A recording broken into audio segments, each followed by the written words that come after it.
Olá, meus amigos e minhas amigas, muito boa noite. Sarau 16, conversa.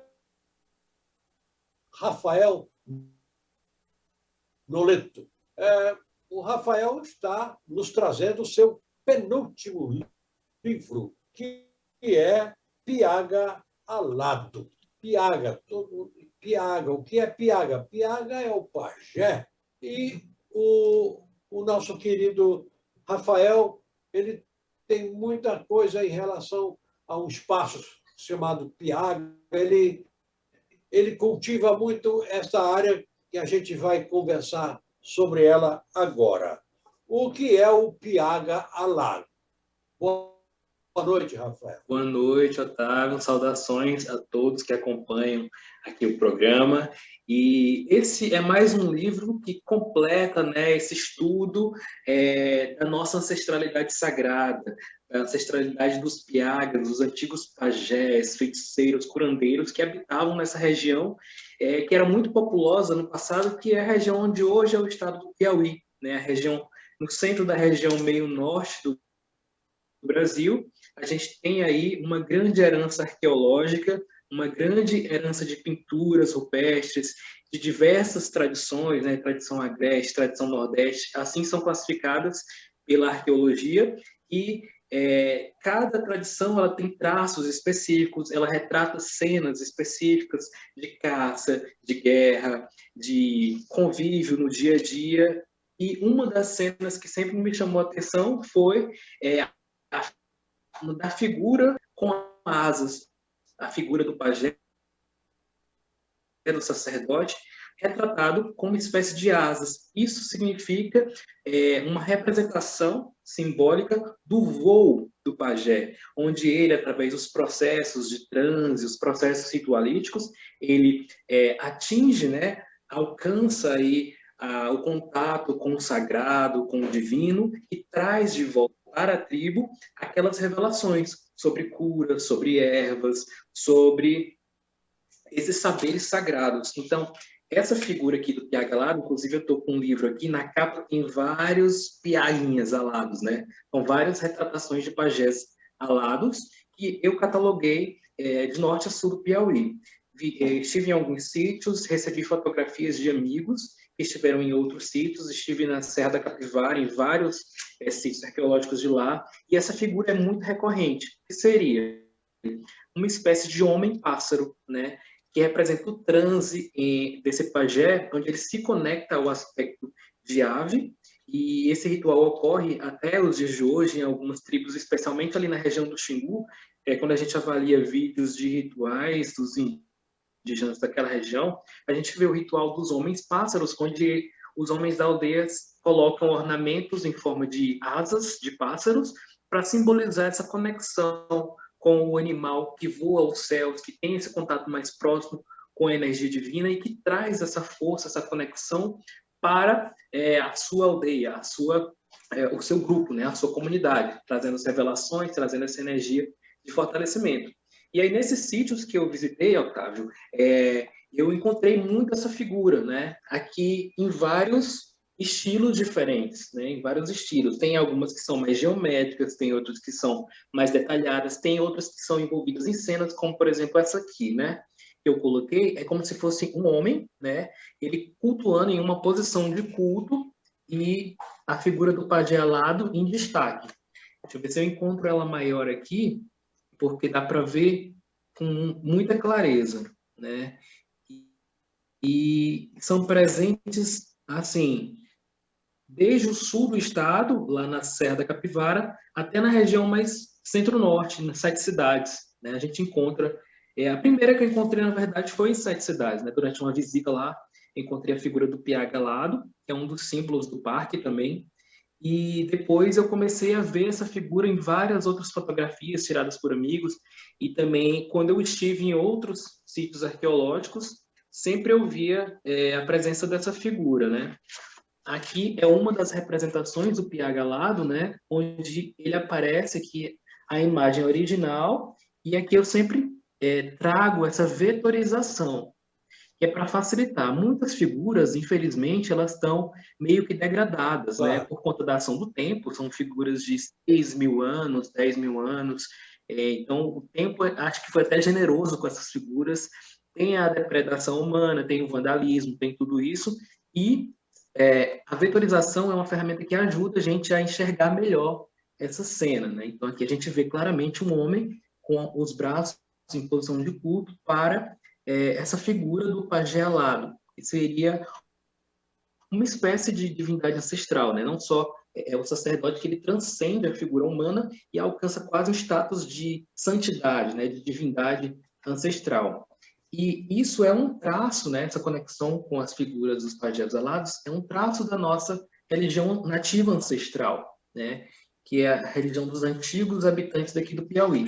Aqui a gente tem outra figura bem parecida, já em outra localização, também na região da Serra da Capivara, né? E aí muitas pessoas podem dizer, nossa, mas isso não é um pássaro, né? Porque ela é parecida com um pássaro, mas a gente tem algumas técnicas para diferenciar. Olha, isso aqui é a figura de um pajé alado, que é diferente da figura de um pássaro comum.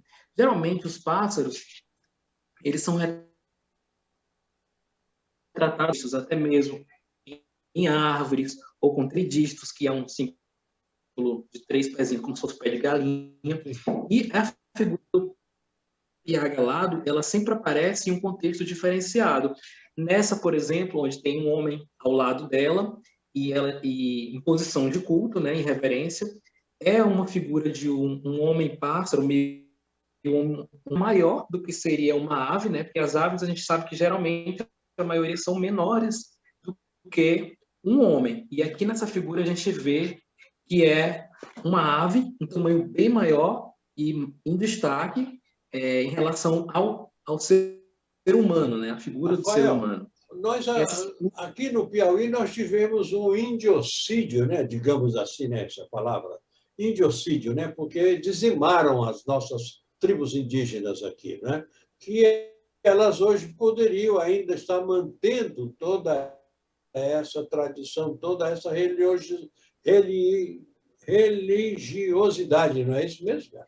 Isso, a gente tem aqui alguns estudos de historiadores mais que antecederam, né, nos antecederam, que catalogaram o Piauí em 7 grandes nações indígenas, 7 grandes etnias, né? Eu até trago aqui no livro também, né, essa imagem desses antigos povos que aqui habitaram, que foram os povos das nações chamadas, né, nação Acroá, Tremembé, Gueguê, Chimbira, Jaicó, Tabajara, lá na região do litoral, e Pimenteira, lá no sul do estado.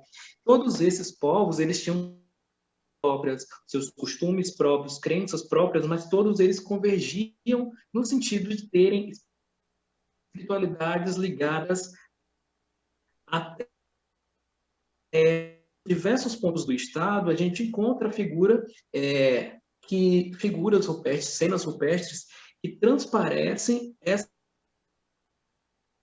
relações, ou seja, cenas de homens ao redor de árvores, como se fosse essa conexão, esse culto às árvores, né? Inclusive eu coloco aqui, trago no livro também algumas dessas cenas, né? Do culto às árvores, do culto aos animais, e figuras que são chamadas na arqueologia de biomorfos.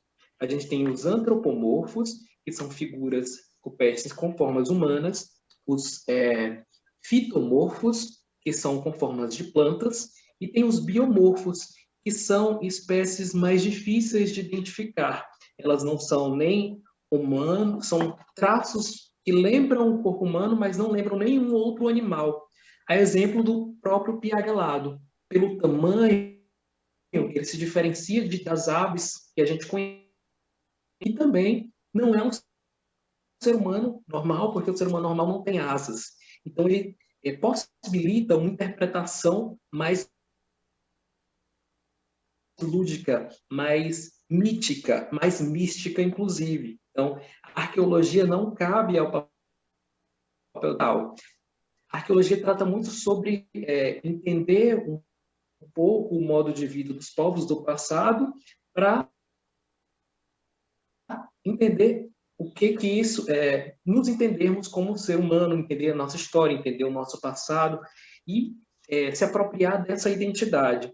Mas a arqueologia, através de vários métodos, ela permite que você faça divagações, cruze informações e obtenha certo entendimento sobre essas figuras rupestres. Essa aqui, que é bem famosa lá da Serra da Capivara, né? Ela é uma... Na Toca da Extrema, na Serra da Capivara, mostra a cena do culto à árvore. A gente vê várias figuras, especialmente masculinas, né? Representadas pelo falo, que já retrata esse ritual mais dividido pelo gênero, e ao redor de uma árvore, se fosse um ritual de agradecimento, de fertilidade. Meu querido Rafael Noleto, queria muito agradecer a entrevista e lhe perguntar, quem quiser adquirir o seu livro, como deve proceder? Esse livro ele está disponível na Amazon, Clube de Autores, Estante Virtual, e fazendo uma rápida busca no Google dá para encontrar em várias livrarias virtuais. Ele tem cerca de 195 páginas, a impressão dele é toda colorida, né? Tem fotografias minhas autorais e de outros colaboradores aqui, fotógrafos do Piauí. Ele tem a introdução do professor Dr. Michel Justaman, que é antropólogo, doutor em antropologia, tem formação também na área de arqueologia, tem a participação de arqueólogos. Então, é um estudo bem completo para a gente entender parte dessa nossa herança sagrada ancestral, que é as nossas pinturas rupestres, né? Quando a gente conhece, é mais fácil a gente entender e preservar. Muito desse patrimônio aí riquíssimo que a gente tem, né? Que está abandonado, a gente pode conhecer para valorizar mais. Muito obrigado pela entrevista e sucesso. Meus amigos e minhas amigas, Sarau 16 conversou com o jornalista em Relações Públicas, Rafael Noleto. Sarau 16 está para vocês.